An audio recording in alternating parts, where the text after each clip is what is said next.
I'm just talking to a camera. I'm not good at You're just talking to me.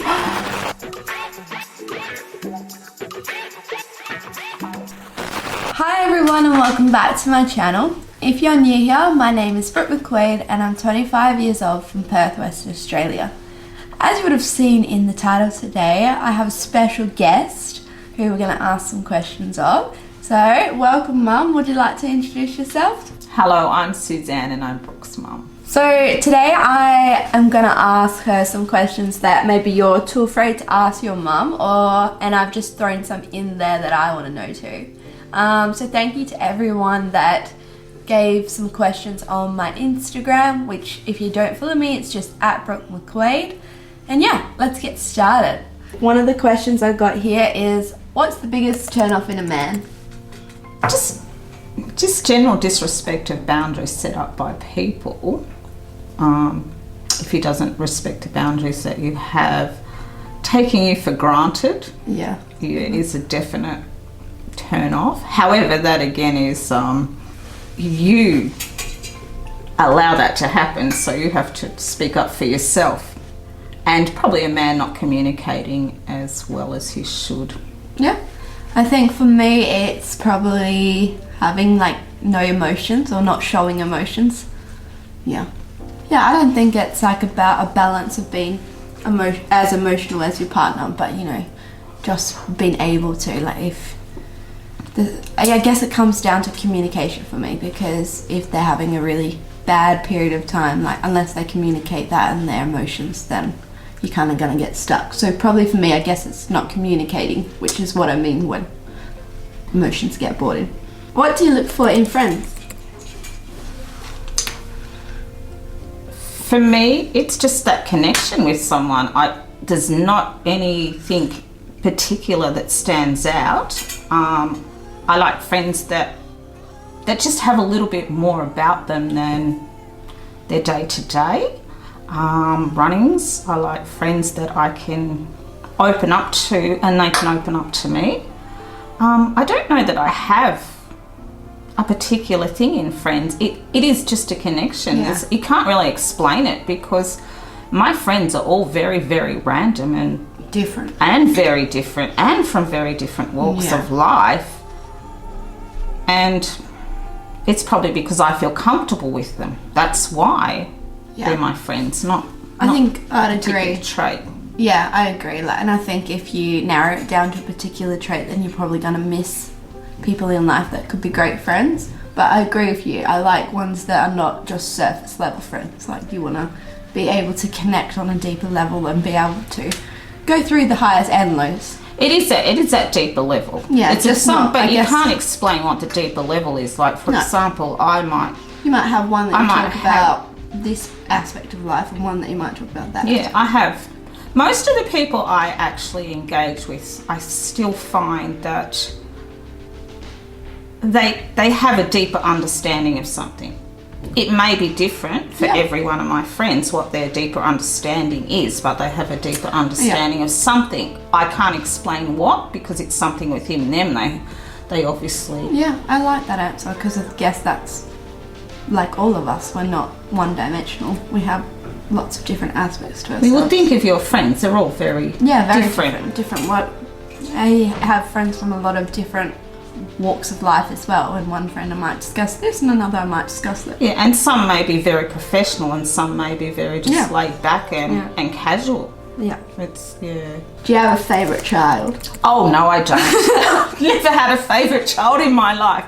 My family thinks I have a favourite child. I don't have a favourite child. Parents just get on with different children on different levels, like their friends. Like friends, yeah, like their friends, and they connect differently. Yeah, okay. And I definitely have no favourite child. Yes, you don't. I don't. Least favourite? No, I don't. Different favourites on different days. Yeah, that's true. I guess sticking on kids, so for reference, I have an older brother and younger sister. Can you tell when we're lying?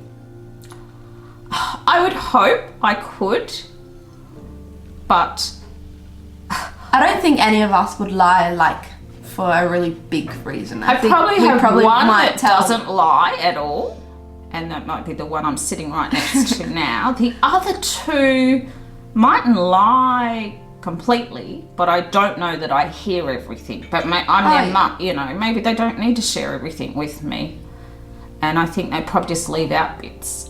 Oh, I like this one because she should be able to talk about it. Do you have any hobbies? Oh well, look, I made this crocheting. I crocheted when I was about 7 years old with my grandmother. Hadn't really looked at wool or crocheting because I thought it was old people's stuff, boring, and picked up an unfinished project that I had started probably 5 years ago and was determined to finish it, and now I've gone on some sort of crazy crochet I don't know, I've just gone crazy with crochet. However, I also like photography, I like card making, I like art, and I naturally enjoy creating. I do create something probably nearly every single day. I have been that person that's making something. And I think it's been a really good thing to grow up with because maybe not my older brother, but like I'd say myself and my younger sister, we're quite arty. We have different tastes in art though. So like I draw and paint, not good, but I do that. And I also like photography and obviously like filming, this kind of form of art. And then my sister's really creative in terms of style, I'd say, like creative there. And then also she can sing and play musical instruments, like self-taught, and she's very good at drawing. Have any of your kids had friends that you dislike, and like would you bring it up with them? Or would you want to? I have, and I don't know if it's the right thing to do. Again, because the problem is I only know how to bring up kids my way, and I only know what I expect of my kids. So they have had people that I would try and influence them away from.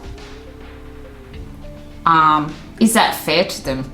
Maybe not, because as a parent you should bring your my children should have made good judgments or good choices based on how I've brought them up, so I shouldn't worry about that. And it's not really up to me, but they have had people that I have tried to influence them away from. Do we end up going away? Do you think your intuition's right, and then a few years later we're not? They do a little bit. I think they work it out a little bit why I might have had that hesitancy. And in all honesty, it's because I want the best. I want the best for my children, but I also want them to value who they are. So to pick people that add value to their life, not people that detract from their life. So when the influence is there, that's mainly when they're young. Obviously, when they're older, you can just speak how you are and who you are to them. But yeah, I think she's brought us up to be strong-minded and be good with who you are. So like, not that she would, but if someone else said, I don't like your friend for a very trivial reason, instead of taking it on board, we'd make our own minds up about it. So one of my subscribers wrote this one in. Do you have any advice for how to get over a bad breakup? Time. Yeah. Time is probably the only thing, and it's a breakup is grief. So you have to treat it like grief. Go through the stages. And you can't actually escape a stage, because if you try to escape it, it just comes back. It just keeps coming back and back until you deal with it.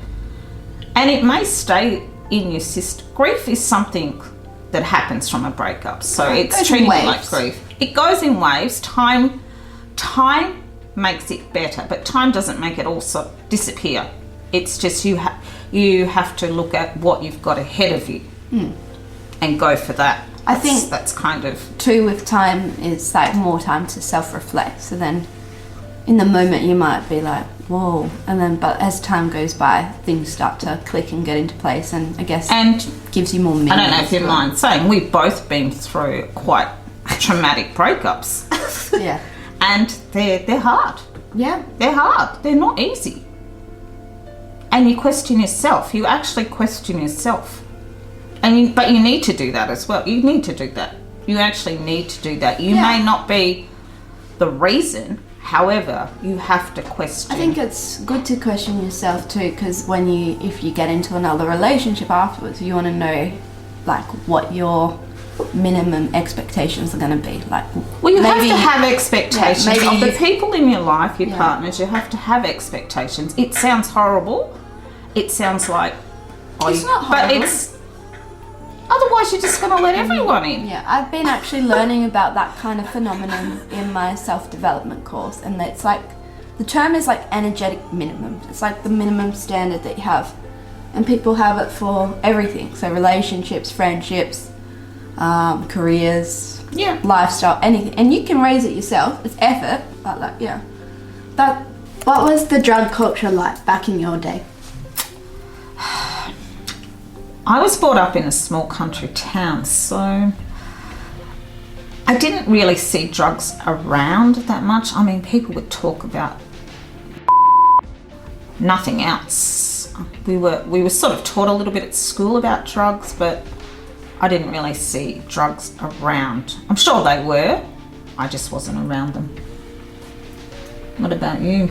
I think our day, especially the generation below us, it's like very, very common that drugs are just everywhere. They've kind of taken over from alcohol, but for me, I'm very like not into drugs. Yeah.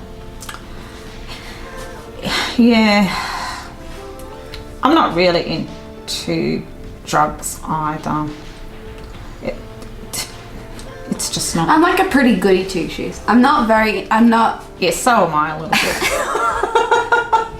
Anything that is illegal, you know, I just see it as it's illegal. Like I can't do it. Yeah.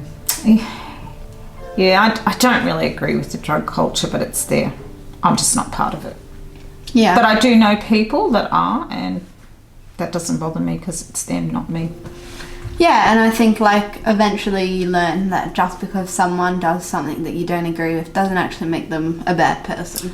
I had to learn that like through life. Like I've learned that just because they might doesn't actually mean they're a bad person.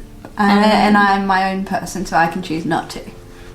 Yeah, what I found interesting is talking to older people now that are just starting to say, oh, I've just smoked my first something, smoked something. I don't even know the proper terminology. That's okay, I don't think you can say it online. Yeah, so smoked. Would you be one of those people? No, I can't smoke and inhale, so no, I can't even inhale. I don't take anything in. If I've tried to smoke, it hasn't worked. What about cigarettes back in your day? Well, see, cigarettes back in my day were just a common thing. It was actually a fashion statement nearly to have a cigarette in your hand. And I was brought up with cigarettes. They were everywhere. They were, in the car. Your parents would. Well, my mum didn't smoke. My dad obviously did. So Nana never smoked? No, he'd smoke. We'd be in a caravan. He'd smoke. Did you smoke for a while? Well, I had the odd smoke, but that was because in society you could actually smoke. I worked in a bank, but you could smoke at work at your desk when I first started, and it was kind of cool. And customers would come in smoking as you were serving them. They would smoke, and they would, but it wasn't. It was. That's why I always found smoking.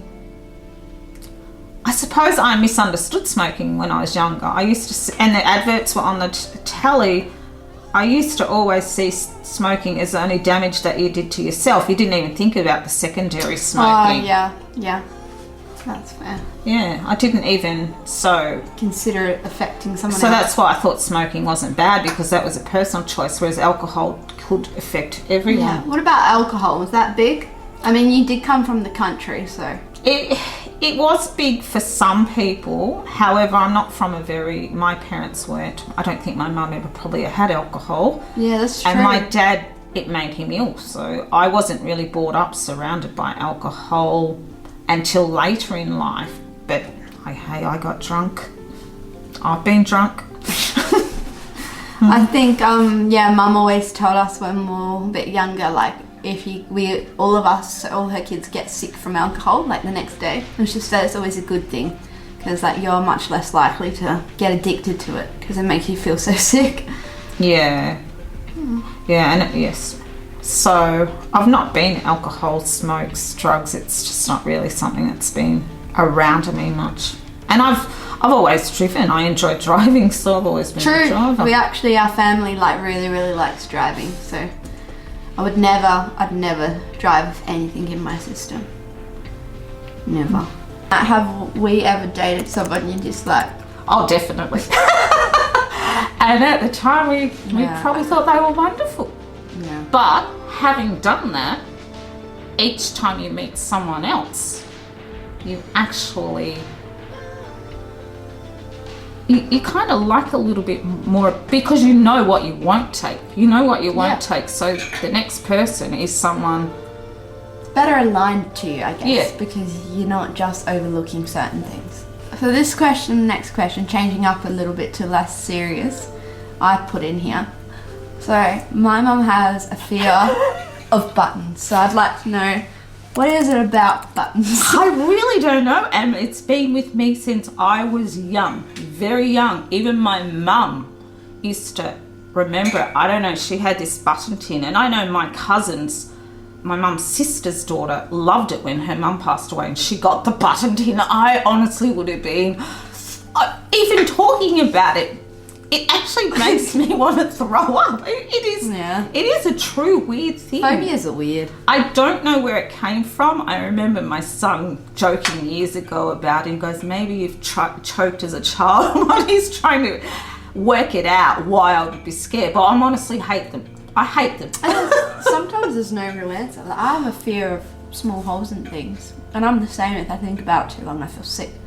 Even like little things like, if you cook rice in a pot and it starts to get it, I can't do it. Yeah, and I don't know why.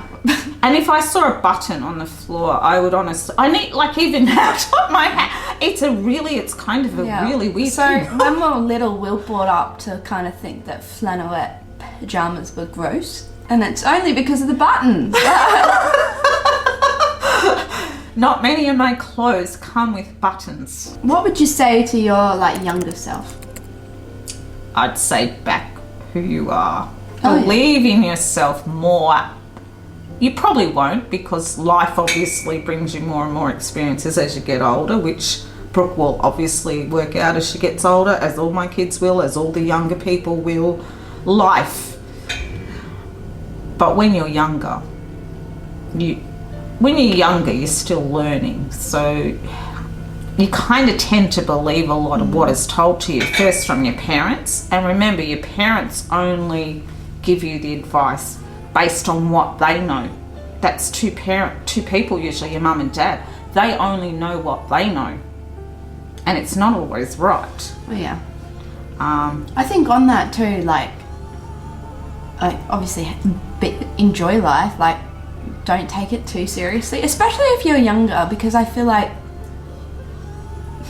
we're gonna get a bit deep, but schools are really good at almost instilling fear into you. So if you're younger watching this, like obviously work hard if there's something you're aspiring to, but don't think if you don't get a grade or something you're stuck, because I really think there's a lot of stress put on like more high school age students, which is a bit weird for me. And schools don't always get it right. Yeah, I'm going to say, because again, schools come from a view to teach academic, a whole class as well. And in that class of 30 students, every single person is individual from their own circumstances. Yeah. So other thing I'd say to like a younger person is like, you can succeed at anything you put your mind to. Like, don't be afraid of dreaming, and don't try and like, society is gonna want you to do certain things, and maybe you want to do something different. Like, you want to let's go down a different path. Like, if you really believe you can, and you're gonna put in the effort, you have to put in the effort, then I reckon you can. And this is the quote that I always use.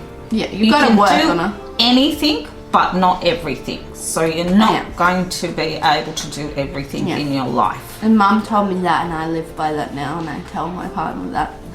You can do it's like there's time for anything, but not everything. Yeah, you can't in your life, but you can do anything, but not everything. Yeah. All right.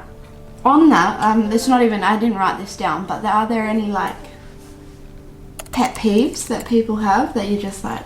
Oh. For me, it's like when someone says, "I don't have time," and they use time as an excuse, and I'm like that quote always comes to mind. I'm like, there's time for anything. Like, you're just maybe not. I'm like, yeah, it can. It's not an excuse. Yeah, and on that of time, what is my pet peeve is people will have something in the future that they're so focused on looking forward to that they forget to appreciate where they are right now. Yeah, that's when where you are right now. Bring you back, ground yourself back here. And sometimes it might be really shitty. You might not want to be there. However, that is what makes you have a better day the next day. And if you don't feel it then, it's going to come back. Like, if you don't deal with your shit now, in 5 years it'll come back. It's not going to disappear. I think it's, people don't necessarily appreciate, especially, I mean, I know the world is in all sorts of chaos and there's lots going on, but still in this day and age, we have it pretty easy, and people not appreciate. I find my pet peeves are just someone complaining about their hot water went off. I know it might be a big drama in their life. However, there's bigger dramas. Sometimes I wonder though if it's like, because I think I can do this, instead of focusing my energy on like the really big problems that I need to put time into, I can be that person that's like, oh my god. Like, it's almost like I can focus and overthink the small little things. But the big ones, I'm like, I think anybody can, because you've got to get uncomfortable to tackle bigger things. Yeah, and on some days you really are down. Yeah, and that's where self-awareness comes in, because you have to, like, what have I done differently? Where's my mind taking me today? I know, God. My pet peeve too. So we all have those days where we're not grateful. Yeah. But that is my pet peeve. But I have it. I have it. Yeah, I mean, at the end, I have the pet peeve. We all do. Like, I've always said, like, everyone is a hypocrite, and if you don't think you are, then you're probably the biggest hypocrite of all. Yeah. Like, we all have values, beliefs, but we're gonna go against them or have thoughts against them sometimes. Like, we are hypocrites. Yeah. One of my biggest peeves is I really don't like arrogant people, or people that think they're better than others. And like, I learnt this thing about confidence. It's very different to confidence. So I like this idea that confidence is, it's not about walking into a room and thinking you're better than everyone. It's about walking into a room and not comparing yourself to everyone. And I think people can get the two confused sometimes. Like, what do you think of me doing YouTube? I think because you always said I want to do YouTube, and you just went for it. I think it's very brave, because, well, how have you found talking to the camera? I didn't start off well this morning. I thought it was the worst thing out. I'm only in a camera in a lounge room, and I'm like, this is kind of frightening. It's kind of frightening to me. So for anyone to put themselves out there is amazing, because you open yourself up to. You do. You open up yourself, and I'm really, really so happy that Brooke did it, and she just did it. She didn't wait till she had everything organised. She just got, as soon as she. See, that is, again, there's people go, I want to do this, I want to do that, but they don't actually do anything to get there. So you just start. Yeah, for example, you just start. I only bought a ring light yesterday. I only got a microphone for the camera like last week. So just start. Like, my first video is not great, but I started, and then it gave me the fire to keep going. I think too, with me starting YouTube, is like, I would like to think that I'm authentic, and I want to be authentic, and I know that that can actually be bad sometimes, like it could actually go against me in the future, but that's just my core value these days. And I think for me, last year I went through shitty things, and I realised that, you know, I'd tried to be this good citizen for ages. Maybe I hadn't done fun things that I wanted to, and you know, bad things can still happen to you, so why not just be yourself? So I think that's why I really like YouTube, because I'm just myself. Well, that's what I like about your YouTube channel. It is you. That's what I like. I actually was talking about it with a couple of people yesterday, and I said it is her. Yeah, and even when I do morning routine, I put that it's my ideal morning routine. You see that I skipped every second day because I'm not a morning person, but I'm trying. You know, I don't try and lie. And maybe one day I might film what I eat in a day when I'm learnt more about nutrition, but there's certain things I wouldn't film because I'd be lying. She may have got that bad habit off of me. Yeah. But I'm working on it. I've been working on that one. And that's it. We're always a work in progress to the end of our life. Yeah. Every single day, every single person. From Yeah, the day and you they're should born be. to the day to the end. Like I think people try and use but you've changed as like a negative thing. But like, God, I'd hate to think that I didn't change. Like, I want to change. Well, everything changed. It should. It Life should change. changes. It should change. Yeah, I think that that's actually one of my strengths and your strengths too. I'm very adaptable to change. Like, obviously I have to deal with it and go through the emotions, but I like to think that I'm very adaptable to change, which is a good thing. Yeah, and it is. It's. I think you would be. Oh yeah, I am. That's probably my It's strength. a strength. That's yeah. actually probably one of my strengths. Yeah. So. I guess on like kind of YouTube and all that, do you like social media? And like, I think everyone's answer is going to be yes and no. I do like parts of it. I love Instagram. I love watching YouTube videos because I can learn things. Some parts of social media I think are a little bit annoying. However, that's again, I choose to look at them, so I have to say, well, I do that know. too. There's like so many TikTok videos that I don't like, and I just watch them, and I'm like, Yes, so is that, again, you have to yeah. come back and question, do you watch that to make you feel, so, you mean, you have to say, well, I'm watching it, I'm the idiot watching I it. think you got to remember that as a consumer of social media. Like, I like you social have media. choice in what you watch. I like social media, however, I do think they entice us a little bit. Yeah. They kind of already know where we're going a little bit before we're even there. So that's that part I don't like. I don't like the part that for a younger generation, I'm thankful I didn't have it in my young days. Even my like generation, I remember when Instagram was made. Like when I was I'm kind of thankful that 14, I was brought up. 15, I think we just had Facebook.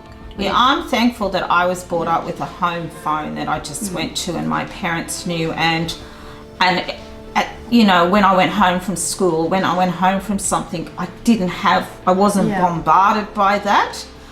I think that's a part of life that is missing now from, unfortunately, the generation. However, you need social media if you want to Connect. Well, if you want to work in the future, like, social media unfortunately has taken away real connections with people. I think it's made it too easy to say, yeah, I've got lots of friends, I'm doing this, I'm doing that.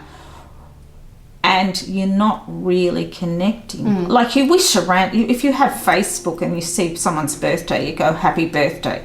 Now, writing happy birthday on someone's Facebook wall is not the same as ringing that person, taking time out of your day.